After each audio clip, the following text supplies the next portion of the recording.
ऊंचा करो अपने हाथों को और अपनी आंखों को बंद करके अपने मुंह को खोल के प्रार्थना करें सभी कि खुदावंद हमारे हृदय को छू, अपने वचन के साथ भर दे और जितनी बातें हम आज सुने अपने कानों से, वह हमारे कानों में जो भी बातें उतरे वो बातें हमारी जिंदगी में जन्म पाए प्रभु यीशु के नाम में। सभी बोलो वो बातें हमारी जिंदगी में जन्म पाए और कोई शैतान उनको हमारी जिंदगी से चुराने नहीं पाए और बुरे हालात कभी तेरे वचन के ऊपर कब्जा न करने पाए। हम अपनी जिंदगी की सबसे मुश्किल परिस्थितियों में सदा ही तेरे साथ बने रहें, तेरे कलाम पे चलते रहें और जो कुछ सुनते हैं उसको सदा याद रखें, उसको सदा अपने दिल में बसा के रखें और कोई कमी हमारी जिंदगी में ना आए। हमें सुनने वाला बना, हमें सुनने के अच्छे कान दे,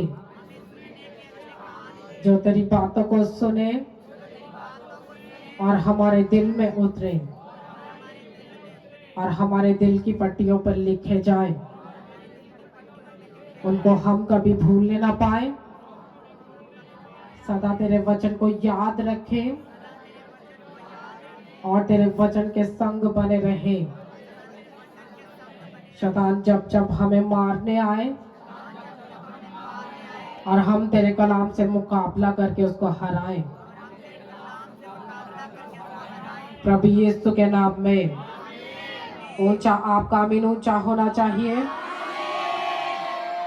जोर से बोले हालेलुया, जोर से चिल्लाओ हालेलुया। कितने लोग रोज प्रेयर करते हैं, कितने लोग बिना नागा प्रेयर करते हैं और कितने लोगों की प्रेयर जो है वो 1 घंटा से ज्यादा है। अगर आप 1 घंटा से ज्यादा प्रेयर करते हैं तो आप खुदावंत के करीब रहने वाले लोग हैं। लेकिन अगर आपकी प्रेयर जो है वो 5-10 मिनट है या फिर 2-3 मिनट है या फिर चकमा देते प्रभु को प्रेयर में, तो फिर प्रभु से बहुत बड़ी दूरी है आपके बीच में। हालेलुया। सभी मेरे साथ अपनी बाइबल को खोलें, अय्यूब 37 बाब निकालें।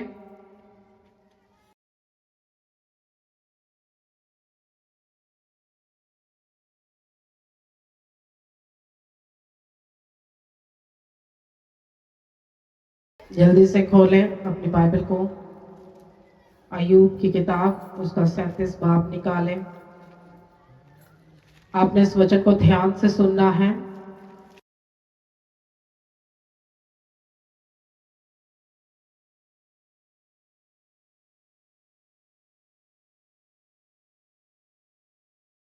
मैं पहली आयत से पढ़ूंगी।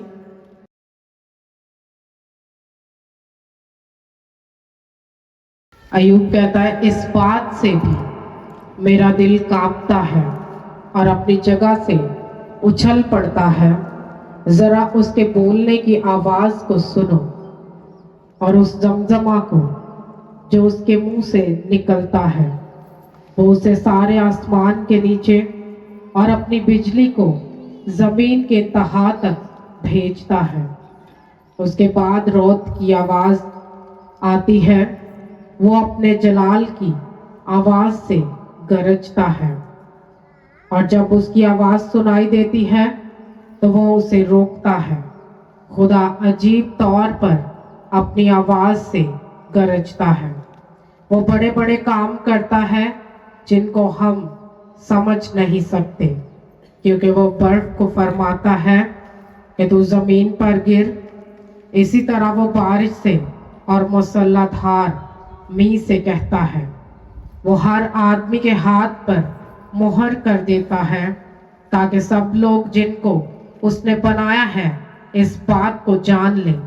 तब दरिंदे गारों में घुस जाते और अपनी अपनी मान में पड़े रहते हैं। आंधी जनूब की कोठड़ी से और सर्दी शमाल से आती है। खुदा के दम से बर्फ जम जाती है और पानी का फैलाव तंग हो जाता है, बल्कि वो घटा पर नमी को लादता है और अपने बिजली वाले बादलों को दूर तक फैलाता है। उसी की हदायत से वो इधर उधर फिराए जाते हैं, ताकि जो कुछ वो उन्हें फरमाए उसी को वो दुनिया के आबाद हिस्सा पर अंजाम दे, ख्वाह तंबी के लिए या अपने मुल्क के लिए या रहमत के लिए वो उसे भेजे। आयु इसको सुन ले, चुपचाप खड़ा रह और खुदा के हैरत अंगेज कामों पर गौर कर। सब बोले आमीन। हालेलुया। प्रभु यीशु मसीह ने अपने शागिर्दों से कहा कि जागो और दुआ करो ताकि तुम आजमाइश में ना पड़ो। क्या बोला? जागो और दुआ करो ताकि तुम किसमें ना पड़ो? आजमाइश में ना पड़ो। इसका मतलब हमारी जाग कर करने वाली प्रेयर जो है हमें आजमाइश में जाने से बचाती है। आमीन। जो हम रात को उठ उठ के करते वो वाली प्रेयर। आपको मालूम है जिस दिन प्रभु यीशु मसीह पकड़वाए जाने वाले थे और वो गतसमनी बाग में अपने जो शागिर्द थे उनके साथ प्रेयर कर रहे थे, और जब प्रभु प्रेयर करने लगे तो शागिर्द जो थे वो सोने लगे और उनको गहरी नींद आ गई कि उतने के बीच में प्रभु यीशु मसीह के ऊपर बड़ी परीक्षा हुई, बड़ी आजमाइश हुई और परख हुई पिता के सामने।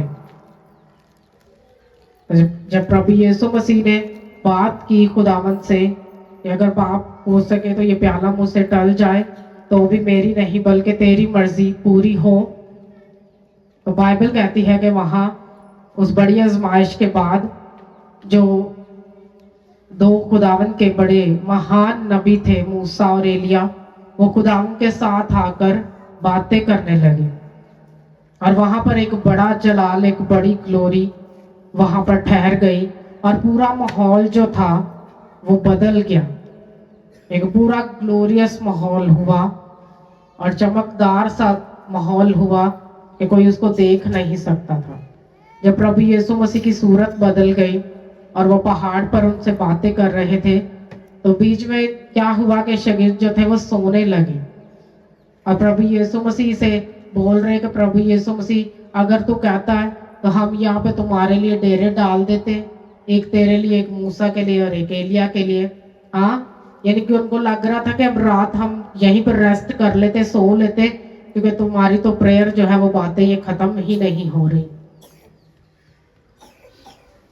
तो जब प्रभु यीशु मसीह वो बातें करके, वो प्रेयर करके लौटे, उन्होंने पतरस से कहा कि क्या तुम मेरे साथ 1 घंटा भी नहीं जाग सके?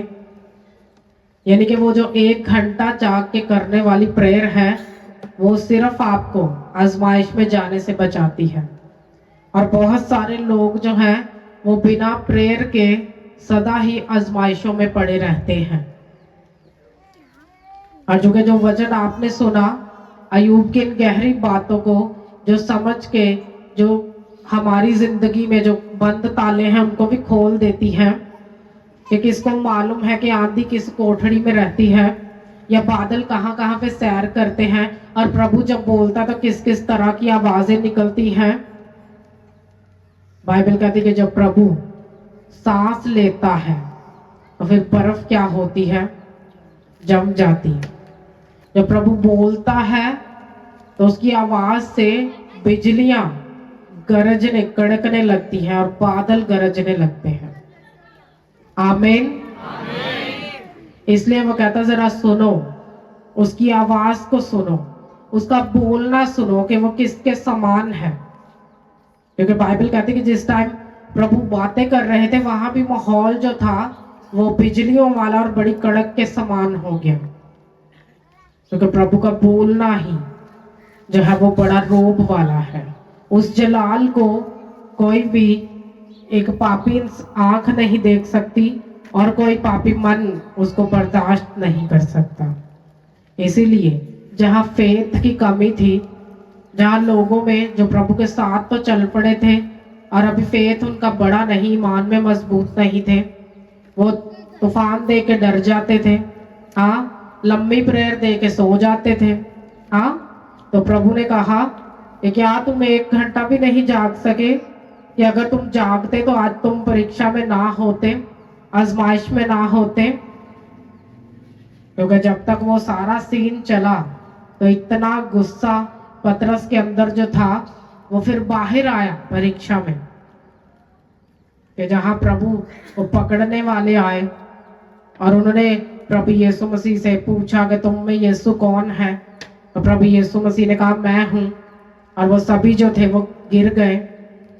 हाँ, फिर से पूछने लगे कि तुम में यीशु कौन है? प्रभु यीशु ने बोला मैं हूं, तो वो खड़े नहीं रह पाए, वो गिर गए। और इतने में पतरस ने अपनी तलवार निकाली और एक सिपाही का कान उड़ा दिया। और प्रभु ने बोला पतरस उन तलवार में आंच रख। हाँ, क्योंकि जो प्रेयर करने का टाइम से हो तो तुझसे सुत्ते सो। अब फाइट करने का कोई फायदा नहीं, क्योंकि मैं तलवार से तुम्हें लड़ाने नहीं आया। ऐसे ही मसीहियों की जिंदगी है, और वो प्रभु की आवाज को नहीं सुनते।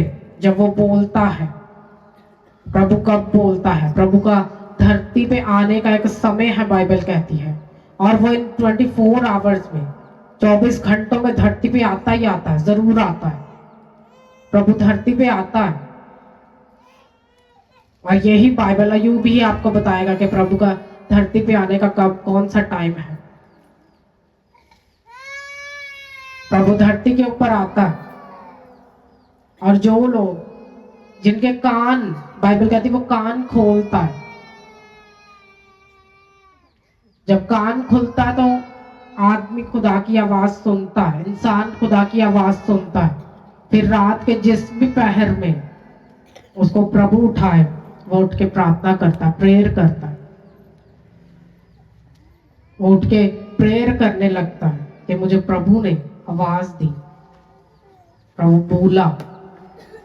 क्योंकि प्रभु का बोलना हमारे जैसा नहीं है कि प्रभु हर बात को बोले या बार बार बोले। वो बार बार एक बात को नहीं बोलता। वो 24 आवर में कह लो कि एक बार अगर बात करता है, और जिसका कान खोलता है वो उसको सुन पाता है, और वो उठ के प्रेयर में लग जाता है, और उसकी प्रॉब्लम सॉल्व हो जाती है, वो मसले हल हो जाते हैं। वो जड़ा तड़के प्रेयर करने वाला टाइम हुंदा ना, उदों ते विश्वासी उठ के ते ਜਿਹੜਾ ਆਪਣੇ ਘਰ ਦਾ ਤੜਕੇ ਤੜਕੇ ਕੰਮ ਕਰਦੇ ਜਾਂ ਉੱਠ के सुबह सुबह खेतां निकल जाते हैं, है ना। तो जब प्रभु सब चीजें रेस्ट में आती, प्रभु तब बोलता है। ये नहीं कि धरती के ऊपर लोग बातें करें और प्रभु भी बीच में बातें करें, तो कैसे सुनना होगा? हम कैसे सुन पाएंगे उसकी आवाज को? खुदावन तब बोलता है जब सब चीजें चुप कर जाती, जब सब धरती के ऊपर सन्नाटा होता है। तो जो उस टाइम तक बना रहता है, जिसने अपनी प्रेयर का टाइम वो बना के रखा है कि मुझे जब प्रभु बात करे, मुझे सुनना है, वो उठता है और बात करता है, खुदा उनसे सुन पाता है कि प्रभु क्या कहना चाहता है। एक पास्टर ने अपनी टेस्टिमनी में बताया कि एक रात वो सो रहा था और उसका दिल बहुत बेचैन हुआ, इतना बेचैन हुआ कि उसको उठना पड़ा। और जब वो उठा तो प्रभु ने बोला कि प्रेयर कर। उसने उठ के प्रेयर की, और कुछ दिन के बाद उसको अपने भाई का फोन आया, और उसके भाई ने उसको बताया कि इस तरह रात को मुझे हार्ट अटैक हुआ और बहुत पेन हुई, और कुछ समय बाद मैं ठीक हो गया। तो उसको याद आया, उसने पूछा वो कौन सा टाइम था। हाँ, उसने बताया वो रात का ये वाला समय था। कहता तभी तो खुदावंद ने मुझे उठाया था प्रेयर करने के लिए, बेचैन किया था कि उठ के प्रेयर कर। और फिर उसको मालूम पड़ा कि जब हम सोते हैं, प्रभु को आपकी तब भी चिंता होती। प्रभु को मालूम होता है कि कौन कौन सी परीक्षाएं आपके ऊपर अटैक करेंगी सोते हुए। इसलिए वो बाइबल कहती कान खोलता है कि कोई सुने। और उठे और उसके साथ बैठ के बातें करें। आज लोगों के पास बहुत बहुत तरह की रंग बिरंगी बातें हैं, रंग बिरंगे उनके चाल चलन है और रंग बिरंगे तरह के मुंह हैं बातें करने के लिए, लेकिन सुनने के अच्छे कान नहीं। जब सुनने के अच्छे कान नहीं तो कैसे जब प्रभु बोलेगा तो उसकी हम आवाज को या उसकी ठंड को भी सह सकते हैं? कैसे हम खुदाम के रोब को भी बर्दाश्त कर सकेंगे? सबसे अच्छी खबरें बाइबल में है। हालेलुया। क्या बोला मैंने? सबसे अच्छी खबरें कहाँ हैं? बाइबल में लिखी गई हैं। अगर आप रोज भी उनको पढ़ो, रोज भी पढ़ो, तो वो पुरानी नहीं होती, वो हर रोज आपके लिए नई है। क्योंकि जो खबरें प्रभु की तरफ से, जो मैसेज वचन में लिख के आपको रोज के लिए दिए हैं, वो आपको रोज जीना सिखाते हैं। आमीन। वो दुनिया की झूठी खबरों के समान नहीं कि अपने दिल में गंद जमा कर लिया लोगों का, आस पड़ोस का हर खबर पे नजर रख के, है ना, और बाद में अपना ही बीपी हाई करके शुगर के अटैक के नीचे रहे सालों तक और बीमारियां अपने अंदर समेट के रखी। क्योंकि वो दुनिया जहान की खबरें हमें बीमार रखती हैं, हमें कमजोर करती हैं, वो हमें जिंदगी नहीं देती। लेकिन जो प्रभु के वचन की बातें हैं वो हमें जिंदगी देती हैं। वो जिंदगी का एक सोता है। और जब आप रोज उनको उठ के पढ़ते हो और अपनी जिंदगी के लिए उनको लेते हो, रिसीव करते हो, वो आपकी जिंदगी में काम करती है, वो आपकी प्रॉब्लम्स के लिए बात करती है और आपके बच्चों को नशों से बाहर निकालती है। हालेलुया। फिर वो वंशों के श्रापों को भी हमारी जिंदगी से तोड़ती है। वंशों के श्राप वो नहीं कि माँ बाप जो थे वो कम उम्र में मर गए तो आगे से बच्चों में भी श्राप आ रहा है। हाँ, यहाँ कोई शुगर के अटैक है, उनके दादे को थे, परदादे को थे, तो आज की नस्ल में भी है। श्राप वो है जो शैतान आपको देता है। श्राप वो है जो शैतान आपकी मैरिजेस में आपको देता है और आप उसको लेते हो अपनी लाइफ में अनजाने, बिना जाने प्रभु के वचन से आप उसको ले लेते हो और वो साथ साथ बढ़ता है और इवन के नस्लों में भी वो एंटर कर जाता है। और जबकि हमने प्रभु की बात को नहीं सुना, इग्नोर किया और सुनने वाला कान नहीं रखा, तो सब कुछ नाश करने वाली चीजें हमारे साथ रहती हैं। वो हमारा पीछा करती है और हमारे रास्तों को भी बंद करके रखती है। एक जो पापी इंसान है या एक नशे करने वाला जो एक बंदा है, नशे का आदी, उसके घर में देखो सदा ही गरीबी रहेगी।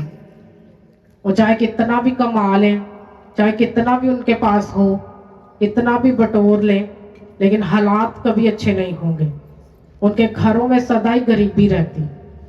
वो बाहर से बहुत हरे भरे दिखेंगे लेकिन अंदर से सूखे रूखे, हाँ, और बरकतों से खाली होंगे। और जब जरूरत पड़ने पे, प्रभु की जरूरत पड़े, तो प्रभु उनकी प्रेयर को नहीं सुनता।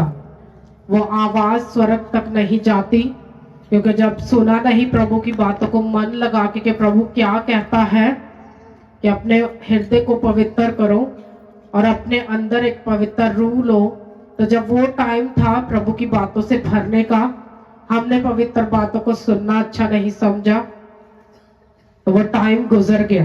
अब जो पाप पल रहा उसका रिजल्ट भी बड़ा आता है। फिर जब उसका रिजल्ट मौत आता है, कोई हार्ट अटैक आता है, कोई और तरह का हैरान कुन काम होता है, फिर हमें प्रभु की जरूरत पड़ती। तो फिर प्रभु आपकी जरूरत पूरी करने नहीं आते, क्योंकि उसने आपकी जरूरत है जिंदगी का, चलने का और जीने का और अच्छे सेहतमंद रहने का सामान, तरीका सारा ही वचन में लिख के हमें दिया है। आपको अपने मुंह को लिमिटेड यूज करना है, उसको लिमिट में इस्तेमाल करें अगर उसको लंबा चलना देखना चाहते। नहीं तो जो जब लोग 50 साल के हो जाते, 55-60 के करीब होते, फिर वो अपने मरने का वेट करने लगते कि बस अब हमने मर जाना। लेकिन मैंने ऐसी कौमों को जिनकी जुबान कम और जिनका दिमाग ज्यादा चलता, उनको लंबा जीते, उनको सालों तक लंबा जीते और हट्टा कट्टा रहते और बिजनेसमैन होते देखा, काम करते देखा, और वो अपनी नस्लों के लिए जमा करके जाते, अच्छी चीजें जायदाद और हिस्सा छोड़कर जाते। लेकिन जब एक पापी मरता है, एक शरीर मरता है, तो वो सिर्फ लानते छोड़ के जाता है, वो कोई अच्छा बिजनेस नहीं छोड़ के जाता अपने बच्चों के लिए, अपनी नस्लों के लिए। कैसा ही है अपनी पुरानी गुजरी बातों को, फलां टाइम में हमारे पास बहुत माल था, बहुत कुछ था, हाँ, उनको याद कर करके बड़ापन मत दिखाएं, वो आपके लिए एक धोखा है। बाइबल कहती जो तेरे पास है ना उसको थामे रहे, क्योंकि जिसके पास है उसको और दिया जाएगा, और जिसके पास नहीं उससे वो भी ले लिया जाएगा जो उसके पास है। हालेलुया। अपने चाल चलन को दुरुस्त करें, अपनी लाइफ के ऊपर काम करें, और जैसा वचन कहता है, वो चिल्ला चिल्ला के हिकमत कहती कि मैंने अपना घर बना लिया। उसने अपना घर कहाँ बनाया? प्रभु जब बोलता है यूब से, तो वो कहता बता तब तू कहाँ था जब मैंने जमीन की हद बांधी, जब मैंने समुद्र के दरवाजे बंद किए, तब तू कहाँ था? कौन था जिसने वो मुझे आइडिया दिया? तो इतनी इतनी बड़ी बड़ी बातें, जो गहरी बातें लिखता है, तो मुझे जरा ये भी बता कि तब तू कहाँ था? हाँ, जब मैं नाप के जमीन की हद ठहरा रहा था, तब तू कहाँ था? तो प्रभु जब बोलता तो वह हमें आंसरलेस कर देता है। जब खुदावन बात करता तो हमारे पास देने को कोई जवाब नहीं होता। जब प्रभु हर साल हमारी जिंदगी से फल देखने आता है कि हमारी जिंदगी में फल कितने हैं, हमारी जिंदगी में फल होते नशा, है ना, हमारी जिंदगी में फल होते गंदी गालियां, झूठ बोलना, चोरी करना, लालच करना, है ना, और प्रभु की सामर्थ को भी अंडर एस्टिमेट करना। हाँ, ओदा भी बह के अंदाजा ही लाते रहना को फलाने को मसा काट है, हाँ, फलाने को बहुत ज्यादा है, हाँ, नहीं है इस बंदे को ताकत नहीं है इसलिए देखो बदरू नहीं निकली। वो बंदे की ताकत से नहीं जाती, बदरू है बंदे की ताकत से नहीं जाती, वो मसा से जाती है। हाँ, वो खुदावंद की हजूरी से जाती है। जब वो एक प्रेजेंस ही, एक हजूरी ही एक बंदे के साथ नहीं, तो उनके भावे जिड्डा मर्जी हट्टा कट्टा पलवान होए, हाँ, उसके बोलने से कुछ नहीं होगा। और जो अगर मैं आपसे 2 घंटे बात कर लूं और मेरी बातों में खुदावंद की सामर्थ, उसका मसा ना हो, और कोई रेवलेशन ना हो, लिखी लिखाई बातों का प्रचार हो, सुनी सुनाई बातों का प्रचार हो, और कभी वचन को खोल कर बताया ना जाए कि प्रभु के मन में क्या है, उसको कभी बताया ना जाए, तो कैसे वो प्रभु की सामर्थ काम भी करेगी हमारे बीच में। हालेलुया। जोर से बोलो हालेलुया।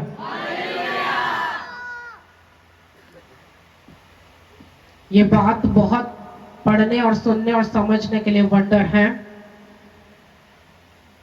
कि हमारा खुदावंद जो है वो अजीब तौर से अपनी आवाज से क्या करता है? गरजता है। क्या करता है? अजीब तौर से क्या करता है? 10 आयत में लिखा है कि खुदा के दम से बर्फ जम जाती है और पानी का फैलाव जो है वो तंग हो जाता है। हालेलुया। जब खुदावन की आवाज से वो चीजें जो हमारे कंट्रोल में नहीं, वो सिर्फ आवाज से ही पानी का फैलाव तंग हो जाता है, तो फिर वो ऐसी कौन सी ढीठ आत्मा है वह ऐसा कौन सा ढीठ मन है जो प्रभु की आवाज से हमारे अंदर असर नहीं रखता, जो कुछ भी बदलने का कारण नहीं बनता। वो क्यों बदलता नहीं? वो मन क्यों बदलता नहीं? अगर बहनों से बोले कि चुगलियां छोड़ दे, वो कभी नहीं छोड़ेंगी, क्योंकि उन्होंने जन्म ही चुगली में पाया है। और चुगली की एक ढीठ आत्मा वो कभी छोड़कर नहीं जाती। वो छोड़कर नहीं जाती, इसका मतलब ये नहीं कि आप उसको मत निकालो। जब आप निकालोगे और मौका नहीं ढूंढोगे चुगलियां करने का, तो फिर चुगली की आत्मा नहीं आएगी। तो रहना चाहती है वो दुष्ट आत्मा उन लोगों के बीच में जिनको आदत है। छोड़ना चाहते हैं? बताए। संग सुख के छोड़ना चाहते हैं? जिनको छोड़ने चाहिए उनके गले सूख गए, वो नहीं बोल पाए। उन्होंने पता जानी नहीं, छड्डनी नहीं। आप पूरे महल्ले की सारी रिपोर्ट रखनी होंगी, है ना। तुसी कंट्रोल ऑफिस हो के तुसी सारी रिपोर्ट रखनी होंगी, है ना। धरती का सारा कंट्रोल तुहाडे कोल ते हैगा। कभी वचन भी अपने कंट्रोल च लैके वेखो, कभी वचन की समझ भी लो, कोई आधा पौना घंटा ना फ्री बैठ के, हाँ बाइबल भी पढ़नी सीखो। तो वचन से चलोगे ना, फिर धोखेबाजियां नहीं होंगियां। हाँ, फिर धोखे वाली लाइफ नहीं जीनी पड़ेगी कि हस्बैंड के रिलेशनशिप गलत है और वाइफ घर में कुड़कुड़ कर रही है। फिर आपके रास्ते सीधे होंगे, आपको पूरा पक्का विश्वास होगा एक दूसरे के ऊपर। नहीं तो फिर जेलसी करते रहोगे। हाँ, प्रभु ने कोशिश किया, आप कोशिश करते रहना। प्रभु ने कहा अपना चाल चलन दुरुस्त रखे, जवान अपनी रवश को देखे। हाँ, अपनी मन की कर ले, लेकिन ये भी बात याद रखे कि उन सब बातों को हिसाब में भी लाया जाएगा। यानी कि प्रभु ने खुली छुट्टी देती कि जो मर्जी कर लो। हाँ, तुसी अपने माँ बाप ने बदतमीजी भी कर लो, गाला भी कट लो, है ना। और उसके बाद प्रभु आपसे पूछेगा नहीं, उन चीजों को हिसाब में लाया जाएगा। सब बातों को वो हिसाब में लाएगा।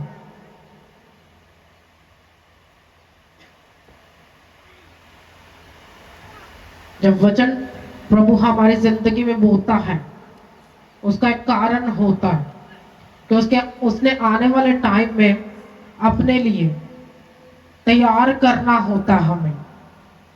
और जब वचन को हम एक्सेप्ट नहीं करते और अपने हालात पे गौर नहीं करते और उन कामों को त्यागते नहीं, छोड़ते नहीं, तो जब प्रभु के दूत धरती पे आते ना विजिट करने के लिए, कलीसियाओं में आते प्रभु के दूत विजिट करने के लिए, तो प्रभु पास्टर से पूछता है कि बता तूने वो वचन, वो नियम, इनको चलना क्यों नहीं सिखाए। तो बहुत सारे पास्टर आंसरलेस रहते कि प्रभु मेरी सुनते ही नहीं। हाँ, लेकिन मैं वो पास्टर नहीं जो प्रभु को कहूं कि प्रभु मेरी सुनते नहीं। आप मेरी प्रेयर में रहते हो, और जितनी तरह की दुष्ट आत्माएं आपकी जिंदगी को फॉलो करती हैं वो भी सब मुझे मालूम है। और जब जब प्रेयर मेरे हृदय से होती है, मैं कहती प्रभु अपने वचन का कोड़ा चला, ताकि मुझे कल को ना तुझे बोलना पड़े कि प्रभु मेरी सुनते नहीं। और जब प्रभु वचन का कोड़ा चलाता है और कड़वा वचन देता कलीसिया को, कलीसिया अगर सुनना सीख गई तो आने वाले 10 सालों में उनको यहीं के लोग पहचान नहीं पाएंगे। हालेलुया। जो आज आपको देखते हैं ना, वही लोग आपको पहचान नहीं पाएंगे। आप वचन के साथ चलने वाले बन जाओगे। आमीन। हमने वचन वो सुना कि लोग चर्चिस में प्रेयर होती 2-2 मिनट की, 3-3 मिनट की, और प्रभु से ऐसे प्रभु को प्रेयर पॉइंट देते कि प्रभु जी में उन्होंने नौकर है। प्रभु हमारा नौकर नहीं है, वो खुदावंदों का खुदावंद है और हमारा बाप है, और हमें पूरी अथॉरिटी उसने दे रखी कि हम बेटों के जैसे उसके साथ रहें। कलीसिया जो है वो मसीह का बदन है, और जब आपको पूरा राइट है खुदावंद का बेटा और बेटी होने का, तो फिर जो कुछ प्रभु का है वो सब आपका है, वो सब हमारा है। वो समझ जो प्रभु की है और जिस समझ से खुदावंद काम करता और बोलता है वो हमारा है। आप उसको मांगोगे और वो आपको देगा। आप प्रभु से उसकी जलाल के लिए जो चीजें मांगोगे वो आपको देगा। लेकिन अगर आप होंठ सीखे रखोगे तो फिर कुछ नहीं आएगा लाइफ में। आपको प्रेयर में मन लगाना पड़ेगा, आपको घंटों प्रार्थना में बिताने पड़ेंगे, ताकि वो लड़ाई और झगड़े जो हैं आपके घरों को छोड़कर जाए। आमीन। और आप खुदावंद की एक पवित्र कौम ठहरो। हालेलुया। ना कि एक जाहिल कौम ठहरो, बल्कि खुदावंद की क्या ठहरो? एक पवित्र कौम ठहरो। जब लोग आपकी मिसाल दें तो अन्य जाति भी बोले कि नहीं, उनके खुदा के समान कोई और खुदा नहीं। जैसे इजराइलियों को लोग बोलते थे, जब भी इजराइलियों के साथ कोई भी काम होता बड़ा तो लोग बोलने लगे और गैर कौमों के बोलने लगते कि उनके खुदावंद के साथ उनको छेड़ना मत, क्योंकि उनका खुदावंद जिंदा है। मालूम था लोगों को। तो मसीहियों के खुदा के बारे में लोगों को नहीं मालूम। मसीहियों के खुदा के बारे में लोगों को यही मालूम है कि उनका खुदा बस राशन देता है, हाँ, या फिर लैपटॉप देता है या रक्षे वंडदा। बस लोगों को यही पता है कि मसीहियों का खुदा बस रक्षे वंडदा। वो खुदावंद नहीं, वो गोरा हुंदा जी। खुदावंद स्वर्ग में रहता है और वो कहता है कि तुम, पौलुस कहता है, सबसे ज्यादा रूहानी नेमतों की आरजू रखो। हाँ, कहता है ये सिंपल तरीका, सबसे बेस्ट तरीका मैं तुम्हें बताता हूं कि अपने लिए रूहानी नेमतों की आरजू रखो। कलीसिया में रूहानी नेमतों की आरजू नहीं है। उन्होंने रक्षा चाहिए, बाद उन्होंने बेचना ते पैसे कमाने, है ना। औरों के लिए भी पाप बनना और अपने लिए भी।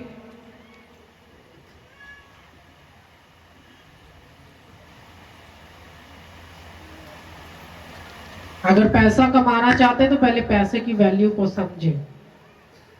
हाँ, पैसा चोरी का भी होता है, हरामकारी का भी होता है, हाँ, धोखेबाजी का भी होता है, तरह तरह का होता है। पहले पैसे की वैल्यू सीखें, समझें, फिर पैसा कमाएं, ताकि जो आप खाओ ना वो आपके लिए मौत का कारण ना बने, वो खुदा के भी सामने आपकी जिंदगी के लिए लानत ना बने। क्योंकि बाइबल कहती है कि जितने भी खुदा के नजदीक लोग थे वो बहुत अमीर थे। अयूब को देखो तो वो उस टाइम का, अपने टाइम का सबसे अमीर बंदा था। सबसे ज्यादा बैल, सबसे ज्यादा गधे, हाँ, हजारों लाखों की तादाद में थे। आज एक हाथी खरीदना मुश्किल है। हाँ, हाथी तो छोड़ो, एक घोड़ा लेना बड़ा मुश्किल है, जो हजारों की तादाद में, 100 की तादाद में, है ना। तो फिर अपने टाइम का सबसे ब्लेस्ड पर्सन था वो। आज एक बंदा घर में महंगी हांडी पका के अपने आप को ब्लेस समझ रहा हो, हाँ, अच्छे कपड़े पहन के समझ रहा था अपने आप को मैं सबसे जो ना महान इंसान। अपने अंदर क्वालिटीज रखें, अपने करेक्टर पे काम करें, और ये जो करेक्टर मसीही लोगों का नहीं होना चाहिए उसको छोड़ दें। आप बातें करने में धीमे होने चाहिए। आपके मुंह से खुदा के कलाम की बातें निकलनी चाहिए, औरों के लिए सुलह निकलनी चाहिए, प्रेम की बातें होनी चाहिए, ना कि दूसरों की टांग खींचने वाली होनी चाहिए। हालेलुया। और अपने घरों में प्रेयर का टाइम बनाएं। जब संडे यहाँ पे चर्च होके जाते तो उसके बाद अगर 5 घंटे चर्च किया तो कम से कम 2 घंटे तो आपके घर में डेली की प्रेयर होनी ही चाहिए। हाँ, 2 घंटे कोई प्रार्थना का समय होना चाहिए। ये ना हो गए चर्च में कह लियो बस आज कर लियो उस तो बाद ते काम नहीं करने, है ना। इतना टाइम हम कर तो आए। बहुत सारे लोग एक संडे चर्च आ जाए ना, फिर अगले संडे चर्च नहीं आते, कहते लंबा पड़ा। हाँ, तो जो आप एक डॉक्टर से मेडिसिन लेने जाते हो तो मेडिसिन खा के फौरन ही आराम नहीं आ जाता, टाइम लगता है। मेडिसिन भी समय के साथ काम करती है, उसकी भी लिमिट होती काम करने की। तो दुआ जो है, इबादत जो है, वो चंद लम्हों में करके कैसे समझते कि सारा आराम भी आ जाए, है ना, सारा कुछ ब्लेस भी हो जाए और स्वर्ग भी चली जाए हमारी प्रेयर। 1 घंटे में तो वो स्वर्ग के गेट नहीं खुलते। हाँ, जो 1 घंटे की आपकी प्रेयर होती, स्वर्ग नहीं खुलता 1 घंटे में, चाहे आपको मजाक ही क्यों ना लगे। और ये बात बिल्कुल रियल है। मैं वेख्या लोगों ने महल्लिਆਂ ਦੇ ਵਿੱਚ ਵਿਆਹ ਰੱਖ ਲੈਣਾ, ਉਹ 40-40 दिन शैतान की ऐसी वर्शिप करते हैं कि शैतान खुला फिरदा, हाँ, अटैक करता। मैं सोचती कभी खुदावंद की इतनी इबादत की होती ना 40 दिन, तो खुदावंद जरूर धरती पे उतर आता, और जरूर ही उतरता। जब लोग एक मन हो जाते खुदावंद जरूर उतरता।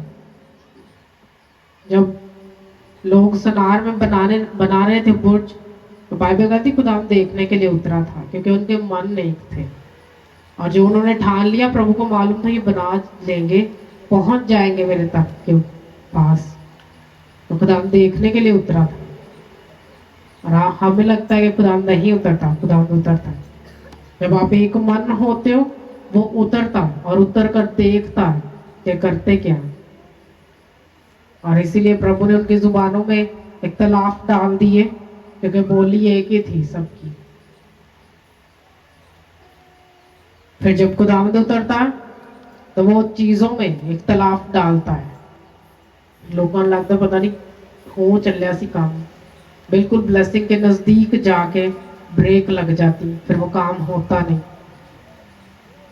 अच्छा ये है कि हमारे मोहल्लों से खुदावंद की आराधना के वर्शिप के सॉन्ग सुनाई दे, ना कि दुनियावी सॉन्ग सुनाई दे। आप जितना शैतान की वर्शिप करते हो वो उतना ज्यादा अटैक करता है, उतना ज्यादा वो मोहल्लों पे अपने अटैक बढ़ाता। और जितना ज्यादा आप खुदावंद की वर्शिप करते हो शैतान आपसे दूर भागता, क्योंकि खुदावंद अपनी वर्शिप सुननी पसंद करता, और वो उतरता हमारे बीच में वर्शिप सुनने के लिए। और ये बात वर्शिप करने वालों को कभी समझ नहीं आती। हालेलुया, जोर से बोलो हालेलुया। करेंगे प्रेयर की या फिर आजमाइशों में रहना पसंद करेंगे? बताएं। हाँ, तो जे मैं ਤੁਹਾਡੀਆਂ ਲੰਮੀਆਂ ਲੰਮੀਆਂ ਗੱਲਾਂ ਸੁਣਨ ਨੂੰ ਵੇਖਿਆ ਤੇ फिर प्रेयर किया करें, आदत बनाएं। आपको 10 मिनट प्रेयर करने की आदत है, आप करो बैठ के, लेकिन हर दिन उसको 1 मिनट बढ़ाओ। रोज रोज का 1 मिनट बढ़ाओ। हाँ, कुछ ही दिनों में ना 1 घंटे से बढ़ जाएगी, और फिर आपको आदत हो जाएगी प्रेयर करने की। यानी कि मसले हल कराने लिए बस प्रभु दे, वो प्रभु की कौम वो है। अगर आप देखोगे चर्च 8 घंटे का, तो वो चर्च में लोग बैप्टिज्म लेने के लिए 1 दिन पहले चर्च में आते। और ऐसे ऐसे लोगों के कैंसर तक भी सूख जाते बैप्टिज्म लेने के लिए। वो पता नहीं लोगों के कैंसर कैसे सूख जाते बैप्टिज्म लेके। हमारे से तो एक पाप नहीं छोड़ा जाता बैप्टिज्म लेने के बाद भी, फिर भी हम झूठ बोलते अपने मम्मी पापा से, है ना, चोरी फिर भी करते हैं। तो बैप्टिज्म खाली नहीं आपको रोक पाता, उसके बाद आपने अपने मन से विश्वास से बने रहना होता, खड़े रहना होता जो इरादा कर लिया। लोगों के पास सिचुएशन नहीं थी कि वो मन फिराते, और बाइबल कहती है उन्होंने प्रभु यीशु मसीह के आगे मुंह से आके बोल ही दिया और प्रभु ने उनके पाप क्षमा कर दिए, बोलने से ही। उनकी सिचुएशन नहीं थी कि टाइम नहीं था उनके पास, मरने के करीब थे और प्रभु ने उनके मसले सुलझा दिए, पाप माफ कर दिए। आज अपनी प्रॉब्लम को त्याग के जाना, उसको छोड़ के जाना। और जो मैंने पिछले महीने आपको टोटका बताया था कि मुंह ते उंगल रखनी, मेरे ख्याल किसी ने नहीं कीता होगा। तो चर्च के मर्दों को ये ड्यूटी है कि अपनी औरतों को उंगली रखाएं मुंह पे, आदत डालें, उनको रोज 1 घंटा मुंह पे उंगली रखने की आदत डालें। आप बहुत सारी प्रॉब्लम से बाहर आ जाएंगे। और खुद भी रखें और अपनी औरतों को भी रखवाएं, क्योंकि उनको जरूरत है बट टीचिंग की, उनको जरूरत है। अगर आप पाप में मर गए, प्रॉब्लम्स में मर गए, तो खुदा पूछेगा कि क्यों तुमने इनके मन में वो बातें नहीं डाली जो पाप से छुटकारा पाने वाली थी।